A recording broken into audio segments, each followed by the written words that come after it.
Bonjour, bienvenue sur Tout Feu Tout Scrap avec Céline Juncker, démonstratrice indépendante pour les produits Stampin' Up.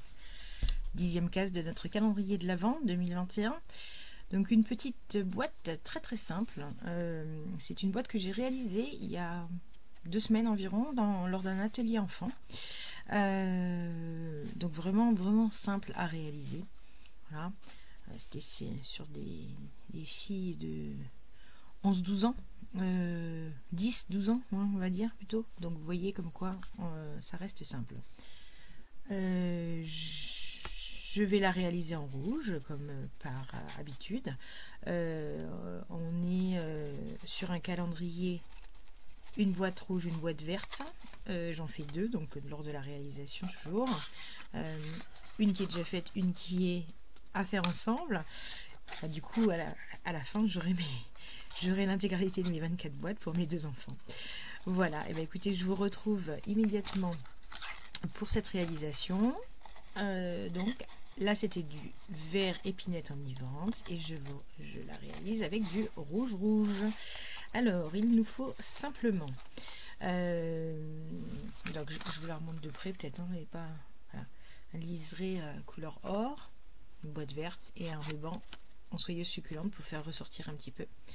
Et donc là, ce qu'il nous faut, vraiment très simple, il nous faut un morceau de papier, donc rouge, de dimension 10 par 28. Donc jusque là, tout va bien. Je le prends dans le sens de la largeur, puisque j'y suis. Et je marque à 2 cm. Allez, une fois n'est pas coutume, je prends le marquage du bas. Mince, j'ai été avec la lame. C'est pas grave, je rattraperai mon coup. J'ai été fort, hein. Je reprends une feuille. Je reprends une feuille. 10 sur 28. Je ne voulais pas que je change mes habitudes. 10 sur 28. Voilà, j'ai toujours l'habitude de prendre le marquage en haut. Et là, avec la caméra, j'ai voulu faire différemment parce que je vois pas bien le 2. Voilà. 2 d'un côté, 2 de l'autre. Et ce que je dis, je vois mal, mais bon, c'est pas grave. Je suis bien là, ouais, je suis bien. Hop. Et donc ensuite, on se lance dans les marquages dans le sens alors 2 cm toujours, pardon, j'en commence un ici dans le sens de la longueur, pardon, 2. Alors j'ai fait le 2 là. Vous connaissez le principe du coupe-papier Stampin' Up, ou comme beaucoup d'ailleurs, double centimètre, un qui part vers la gauche, un part vers la droite, surtout jusqu'à 3 cm et demi. Pour rappel, pour l'utilisation, le petit point d'information juste en haut. Donc 2 cm qui ont été réalisés. Je pars à 13.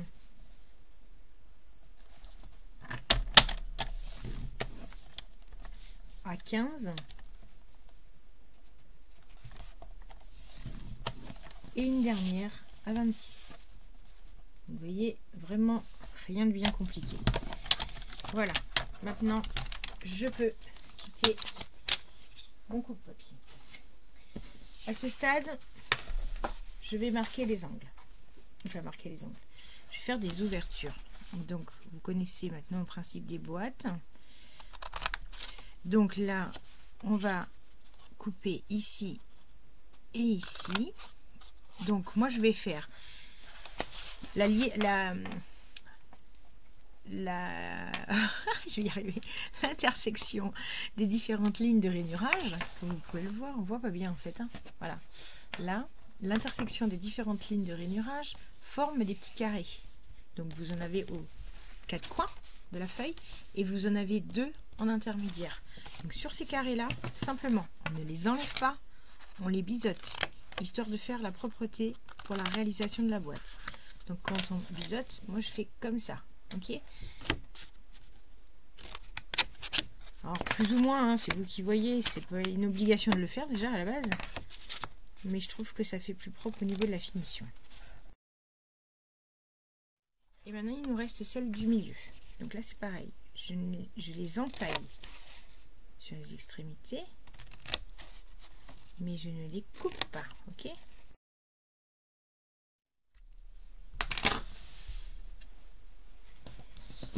À ce stade, je plie.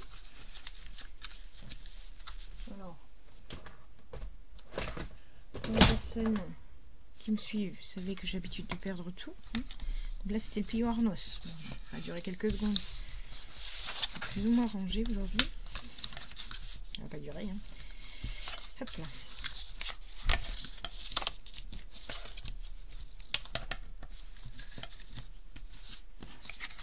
Donc là, j'ai ramené, et il me manque celle-ci. Hop et hop, voilà. Donc on a cassé les fibres pour pouvoir le ramener.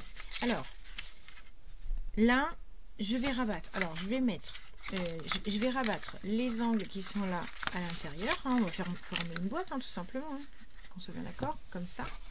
Ici, on rabat les angles à l'intérieur, pareil. Et on rabat comme ça. On va déjà faire ça. Les extrémités. Celles-ci, on va les laisser pour l'instant. Alors, donc là, on a en effet marqué une boîte comme ça. Et ces pattes-là, on fait quoi? On les rabat également, bien sûr. Vous avez deux côtés. Donc, peu importe en fait le sens où vous allez. Mais vous allez effectivement en coller. J'ai oublié de marquer là. Vous allez les coller soit d'un côté, soit de l'autre, à votre convenance. Le couvercle sera déjà intégré, tout simplement. Une boîte. Et là, tout simplement, cette boîte, elle se ferme. Donc le rabat, hop, il est pile poil.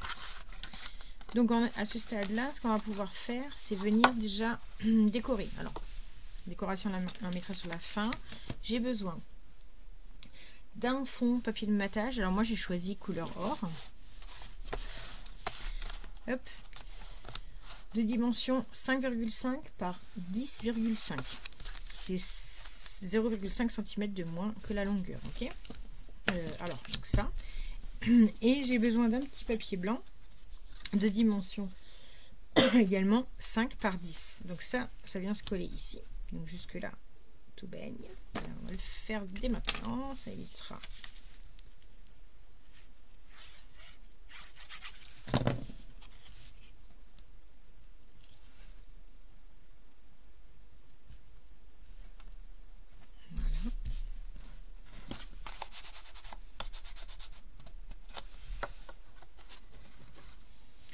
Je vais mettre de la colle dessus.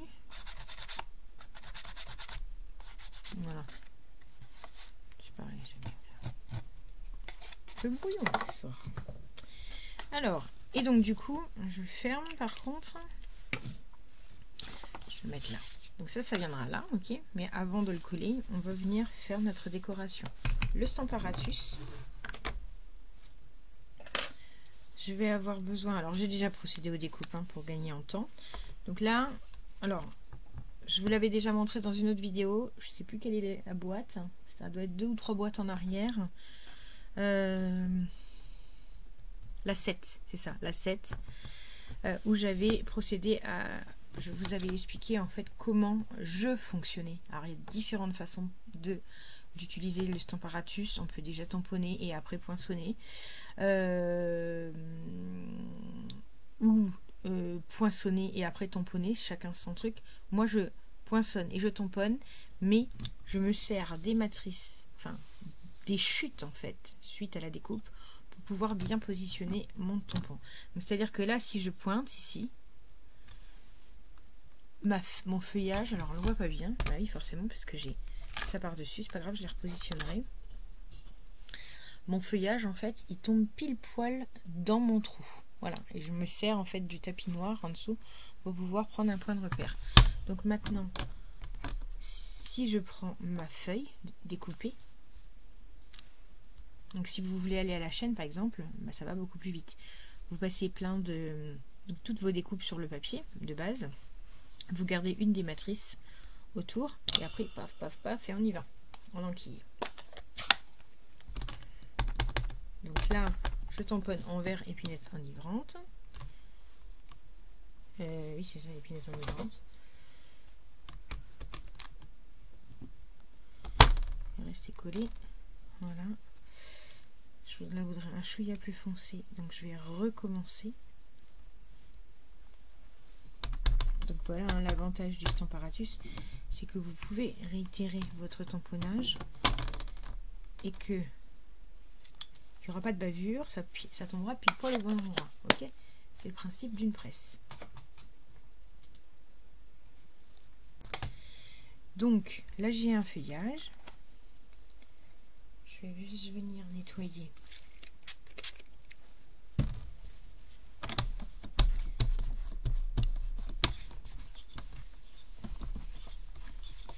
Seul inconvénient en fait de la presse, c'est pas un gros inconvénient, bien au contraire, hein. C'est juste qu'en fait je suis obligée d'y aller avec le chiffon parce que le, alors là je peux l'enlever du coup, parce que le, pour utiliser le tapis en fait de nettoyage, le Stampin' Scrub, la planche est trop grosse. Voilà. Alors je vais refaire la même chose, donc du coup celui-là j'en ai plus besoin maintenant. Je vais juste les recoller en dessous. Hop. Hop. Alors, donc comme je disais, j'ai pris ça comme ça.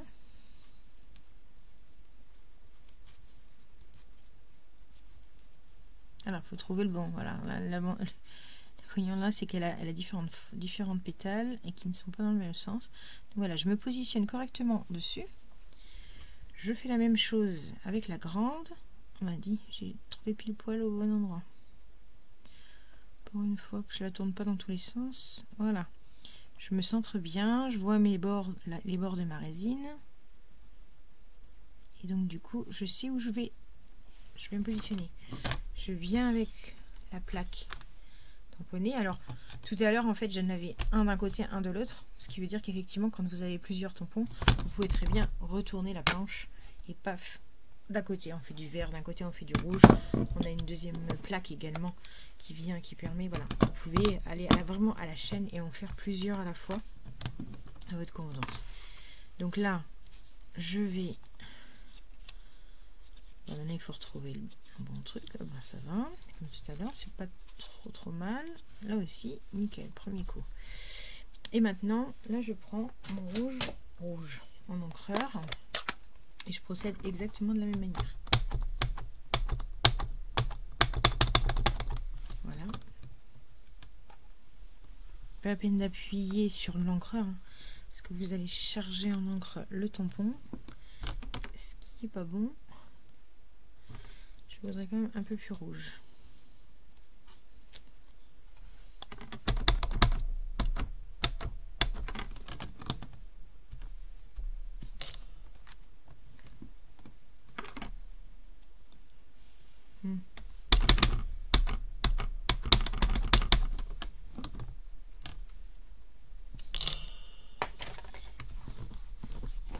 Voilà, nickel. Alors par contre, le rouge, ça tache énormément, c'est comme le bleu. Donc il faut nettoyer très rapidement. Voilà, voilà.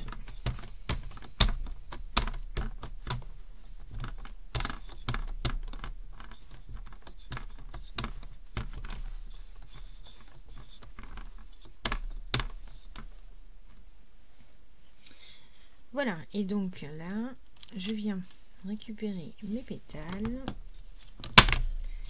Et ça, tout simplement,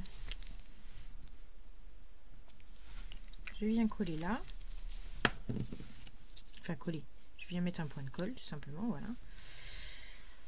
Je viens récupérer, j'ai besoin donc de strass. Un monde ouvert. Je vous dis.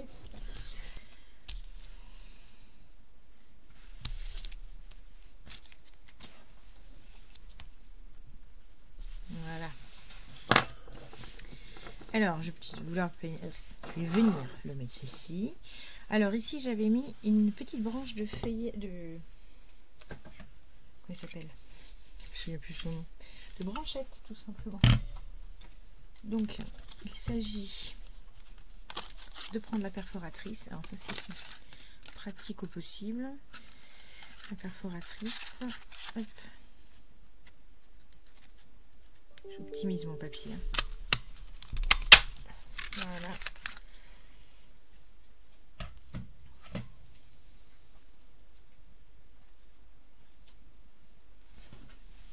Donc ici, je vais faire pareil. Je viens mettre ou là, peu importe. Voilà, histoire de changer un peu. Non. Non. Voilà. Oui, bof. Pas trop grande incidence.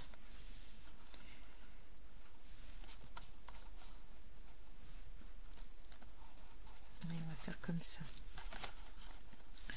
Histoire de changer un peu. Alors, soit moi je le mets à la colle, mais ça peut effectivement aisément aller avec du... Pas besoin de remettre. Avec un glue dot. C'est bien aussi. Hop. Donc là, voilà, mince, j'ai bougé. Ce que j'ai oublié de faire, qui aurait été judicieux, et j'ai oublié de le faire. Ah bah oui, je l'avais pas collé encore. J'ai oublié de le faire sur les deux boîtes. C'était en fait de faire une encoche à ce niveau-là,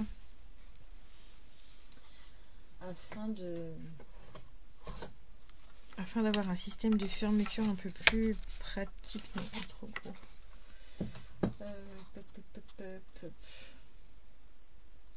Non, mais je vais pas avoir possibilité, c'est pas grave. Donc là maintenant à ce stade je peux coller.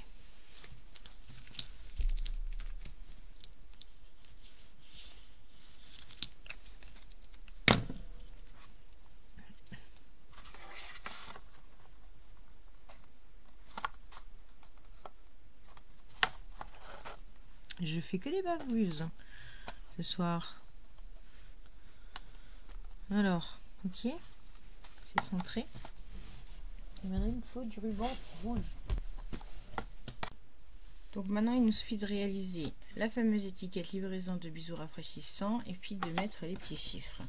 Donc pour faire l'étiquette, je me suis munie de la perforatrice charmante, étiquette charmante pardon, avec une bande de papier de 2,5 cm. Je la fais glisser.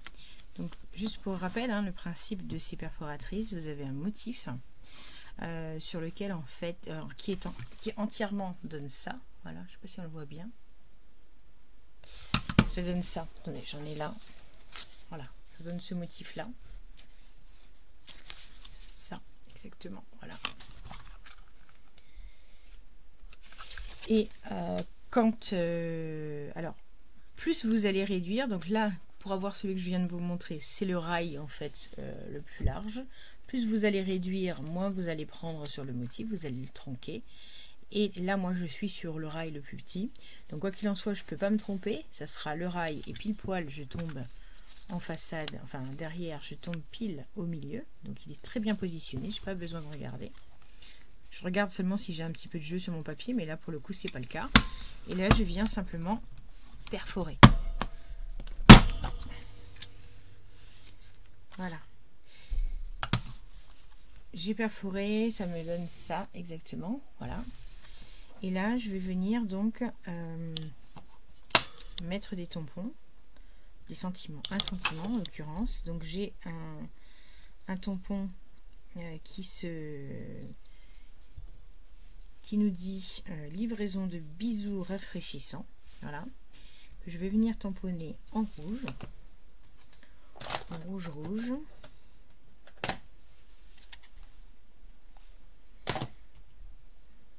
Un peu plus foncé peut-être, non, je vais rester sur le rouge.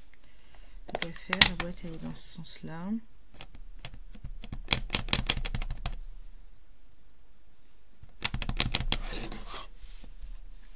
Je pense qu'il faut que je recharge mon encreur à force. Voilà, bon, ça va encore. Et là je viens nettoyer immédiatement mon tampon. pour éviter qu'il s'abîme. Donc ça c'est issu de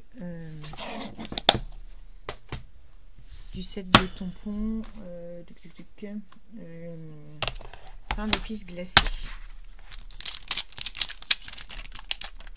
Je range parce que comme je suis pas très ordonnée, d'ordinaire.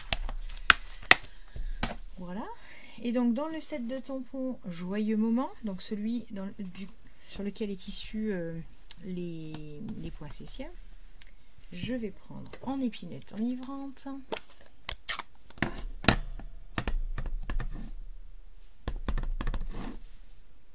Et je vais tamponner un petit branchage festif. Voilà. À l'identique, je viens nettoyer.